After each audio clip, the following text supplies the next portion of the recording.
After the scandal surrounding Kim Soo Hyun and his relationship with the late Kim Sae Ron exploded last March, the controversy has only gotten bigger, and the latest developments suggest that Soo Hyun is going to face a ton of legal consequences for his actions. The scandal began in the weeks following Sae Ron's passing, when a source close to Sae Ron's family revealed that she had been in a relationship with Soo Hyun since she was 15 years old. Soon, a ton of new accusations came out, alleging that Soo Hyun had committed all kinds of misbehavior, while the public quickly turned against him. As a consequence of the scandal, Soo Hyun was immediately dropped from any project he was scheduled to take part in, and sponsors ripped up all their contracts with him. Soo Hyun then tried to defend himself by refuting all the accusations against him in a controversial press conference that only made things worse. Meanwhile, the scandal started to have legal consequences, with suits filed by Soo Hyun and Sae Ron's family against each other, and the cases growing to also involve Soo Hyun's agency, gold medalist, and Garo Sero Institute,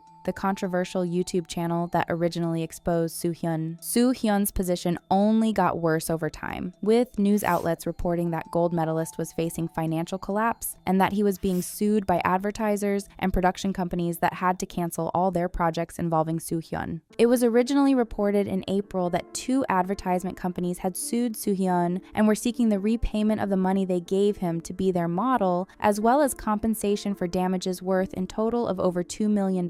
Soon, more companies that used to work with Soo Hyun, both in Korea and abroad, came out with their own legal cases against him, each worth several $million.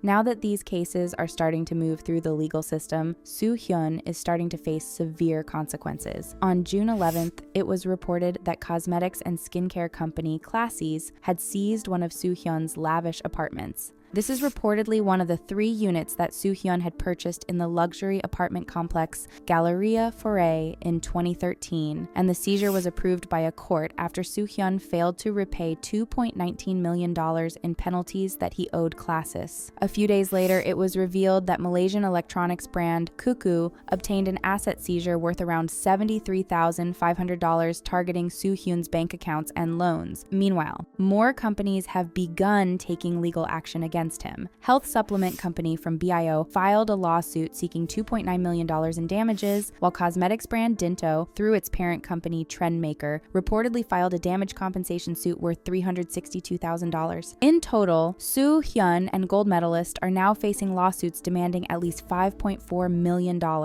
But this amount is likely to increase further, as more and more advertisers are filing other legal complaints. In fact, netizens are arguing that every company that has worked with Soo Hyun in the past should seek compensation, including Disney, which had to indefinitely postpone their upcoming show Knockoff because of the scandal. Others are saying that $5 million in damages is actually too little, given Soo Hyun's wealth, and are demanding higher penalties for him. While these legal cases seem to be moving quickly, the dispute between Soo Hyun and Sae Ron's family has instead only gotten more heated. On May 7th, the representatives of Sae Ron's family and Garo Sero Institute held an explosive press conference, which included a new round of serious allegations against Soo Hyun. During the press conference, the attorneys played an audio recording of Sae Ron admitting that she had her first physical encounter with Soo Hyun when she was still in middle school, around age 13 or 14. The attorneys then revealed that after obtaining this new evidence, they had filed a criminal complaint against Soo Hyun, accusing him of forcing a child to commit obscene acts. They also responded to Soo Hyun's defamation case against Sae Ron's family by launching their own lawsuit against him for false accusations. In the press conference, the attorneys also alleged that an informant who had knowledge about Sae Ron's case was approached in the United States by 2 people who tried to buy his evidence and then attacked him when he refused the offer. They then announced that an investigation into the identity of the attackers and the circumstances of the incident was ongoing, suggesting that Soo Hyun was behind the attack. All these new revelations sparked mixed reactions, with netizens divided between those who wanted Soo Hyun to be thrown in jail for good and those who didn't believe that the audio recordings were real. Gold medalist denied all the accusations, claiming that the audio files containing Sae Ron's voice were AI generated,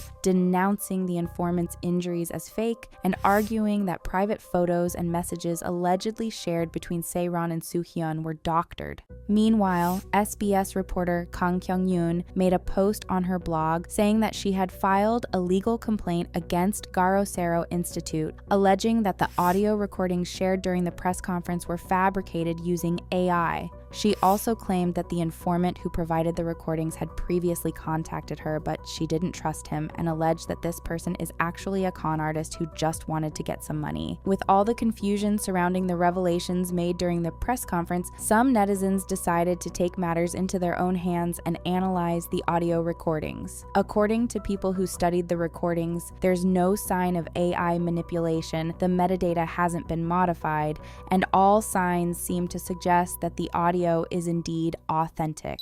Meanwhile, controversial YouTuber Lee Jin-ho, who had already sided with Soo Hyun and was named by Sae Ron as one of the people who hurt her the most, released a video in which he tried to discredit the lawyer of Sae Ron's family, Boo Ji-sok, by showing photos of him partying in a club. Adding to the controversy, the lawyer was also apparently reported to the National Human Rights Commission of Korea for providing incorrect legal advice. Another shocking development came a few days later when the Consulate General of South Korea in New York confirmed that they hadn't been informed of any crime committed by or against Korean nationals in relation to the alleged attack on the informant in Sae Ron's case. This means that the incident that Garo Sero Institute claimed was never reported to the authorities and might have actually never happened. Since Garo Sero Institute is known for having spread lies and misinformation numerous times, many netizens and media outlets now believe that the alleged attack on the informant was completely made up. With all these developments and new revelations coming out every few days, even the Korean police started to be overwhelmed. During a press conference on May 19th, the Seoul Metropolitan Police Agency reported that they were currently investigating 10 different cases regarding the ongoing scandal, with 7 complaints filed by Soo Hyun's side and 3 by Sae Ron's family. Because of this large amount of interconnected cases and all the new evidence being revealed, it has now become obvious that it will take a long time before all the lawsuits are settled. However, some cases are still moving forward, and on June 11th, it was confirmed that gold medalist had obtained a provisional seizure of some assets of Kim Sae Ron, the head of Garo Sero Institute. According to Soo Hyun's legal representatives, the seizure involves 2 real estate properties owned by Sae Ron, worth around $8 million in total, with the amount seized on behalf of gold medalist claimed to be around $3 million. The provision also lists Soo Hyun as a creditor in the provisional seizure of the corporate sponsorship bank account of Garo Sero Institute, meaning that he's participating in the legal action directly rather than only through his company. Soo Hyun's legal team stated that he's indeed involved in the bank asset seizure, but not in the real estate seizure, because to take part in that action, he would have to reveal some personal information to Garo Sero Institute's side. This provision came as a consequence of the criminal case filed by a gold medalist against Sae Ron, whom they accused of making false claims. The lawsuit demanded $8.8 million in damages, and the asset seizure means that the court has found some merit in the damages claim. Meanwhile, Garo Sero Institute was hit with a provisional court order banning them from showing content related to Soo Hyun. However, the channel repeatedly ignored the order, and when they announced a live broadcast to talk about Soo Hyun again on June 13th, netizens reported the issue to the police. Apparently, the police arrived at Garo Sero Institute's office and issued a verbal warning to Sae Ron, but he went ahead with the live stream anyway and criticized the police presence, claiming that it was a suppression of the press. At this point, it seems like the cases surrounding Soo Hyun are only getting more complicated. More and more evidence about his misbehavior keeps coming out, but since Garo Sero Institute is very unreliable, it's also true that not all these claims can be completely trusted. Meanwhile, advertisers and producers who worked with Soo Hyun keep filing legal complaints against him, and it's safe to assume that this will continue and he will face an increasingly difficult financial situation as courts will likely order more asset seizures. The criminal cases against Soo Hyun instead seem to be moving more slowly, but his position is still very compromised, and he might soon face even more severe legal consequences.